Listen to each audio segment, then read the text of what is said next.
warm welcome to Anders Thomas Jensen.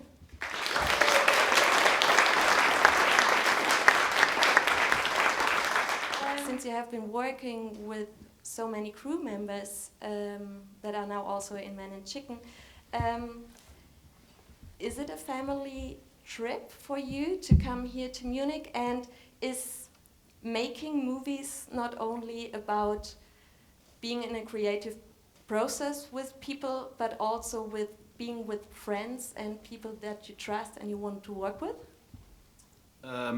Yeah, I mean, I don't know if it's a family trip, this one. You could say it is, but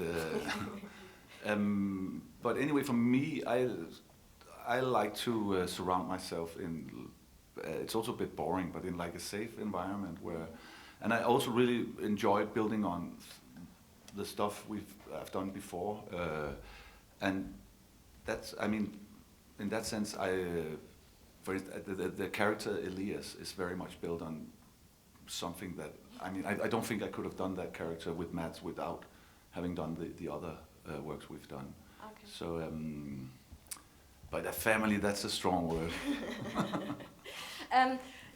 The title Man and Chicken gives already an idea what it is about, and that it's not only about man, but also about chicken and animals in general. What was more challenging, to work with the actors or to work with the animals? Well, it's actually funny because there's this great guy in the Czech Republic called Ota Bares who can train animals. So we actually the animals, we did lesser takes with the animals than with the actors. Oh, okay. And I kept telling the actors that the animals are more precise.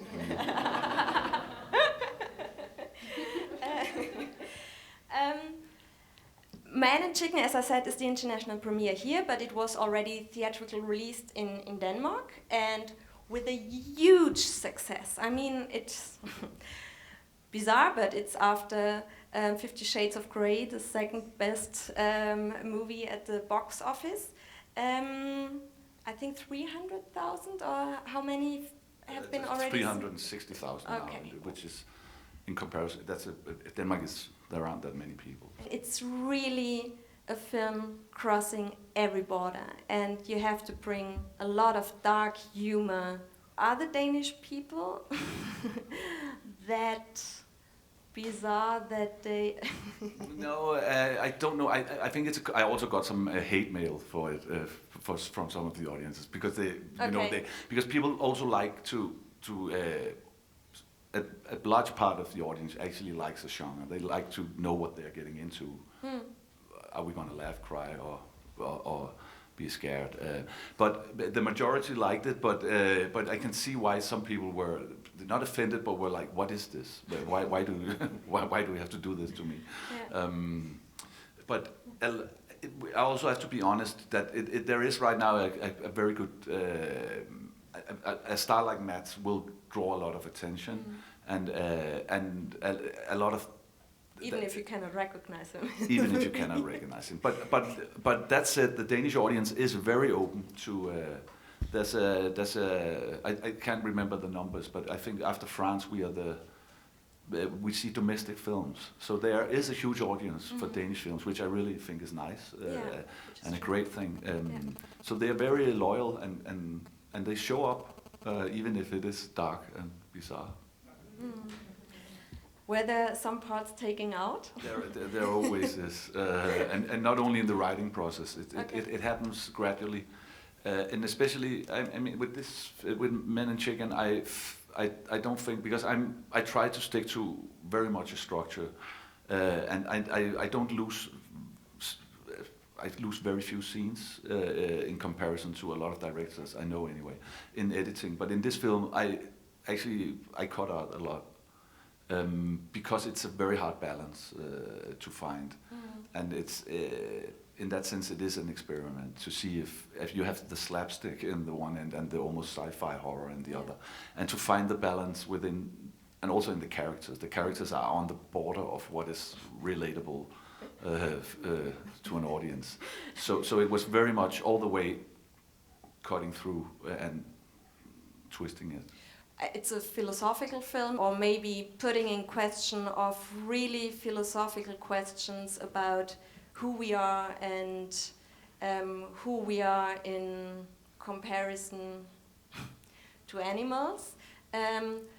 What would you, or how do you see the film? Would you put the comedy in the first place, or is it a combination of both, or would you say, no, I'm taking only this kind of philosophical or social aspects as a basis for my comedy? Since I did Adam's Apple, I actually had 4 children. And it was, I don't know, people who have kids know that when you get kids, you start watching them and seeing how you're reminded that you have to learn everything from the beginning again, and that there is a lot of animal within us you actually discover. And then that the whole civilization is very fragile, you know. And I don't think my kids are worse than others, but if I leave them alone, they will eventually get into a fight, you know, if you don't try to cut off the edges. Yeah. And that was where the whole idea started for me. So it was, for me, it was a film about existence and who we are in civilization. And that, of course, is tremendously huge questions but again, it's also, if you do a film about existence, it does have all these elements, you know, with all these genres and all these elements to me. So I mean, to me, it's not. I didn't go for the comedy or I went for everything. I mean, there's not one. The comedy isn't more important than the themes or the horror. For me, it's a mixture of everything. But you decided to do it as comedy and not as a drama, or. But I also did. There are parts of it that is drama. I mean, and in that sense, it is an experiment because I tried to reach across as many genres as I could, because there's slapstick comedy, and there's more situation comedy, and then there's drama, and there's horror, and there's sci-fi there, and in that sense, I try to embrace it all. I really like films myself that moves in between genres, because because sometimes I think we also, with, you know, the distribution obviously hates this because it's very hard to sell. Well, as a writer, I try to do a lot of clear-cut dramas, and I get it out there. But when I want to do something for myself, I also want to embrace everything.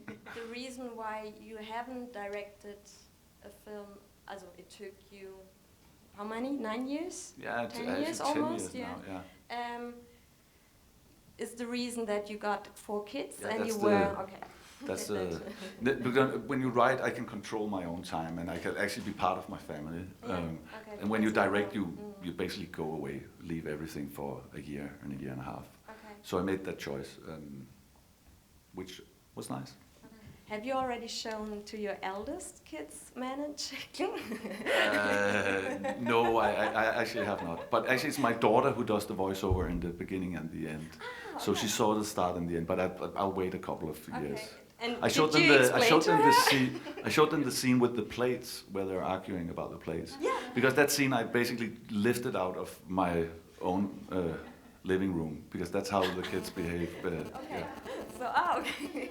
So there are autobiographical moments in the film. that scene is very much. Okay. Thank you so much for coming, Anders. The film will be screened tonight at the Sendlinger Tor, and tomorrow in the repetition screening at 3, and I think another screening on Monday. And the film will be theatrically released by DCM on next week. So if you don't have the chance to watch it here, you have the chance to watch it then. Thank you so much, Anders. Thank you. Coming. Thank you very much.